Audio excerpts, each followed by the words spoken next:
Sen bilemezsin ne çektiriyor yokluğun bana sevgilim.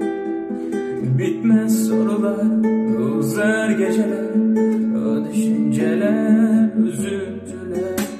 Sen gençliğimin büyük parçası, sen gençliğimi anla. Biz neler neler yaşadık beraber, kalın bir roman kitap gibi. Bak mı diyorum, gizlemiyorum, sensiz yaşamak zor geliyor bana. Her an içimdesin, her an kalbimdesin. Seni seviyorum, seviyorum. Sensiz yaşayamam, sensiz olamam. Sensiz yaşamak zor geliyor bana. Her an içimdesin, her an kalbimdesin. Seni seviyorum, seviyorum. Ve o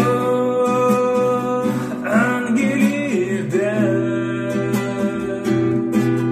işte o an ben yaşayamam.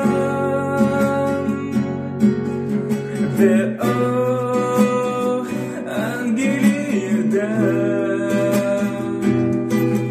işte o an ben yaşayamam.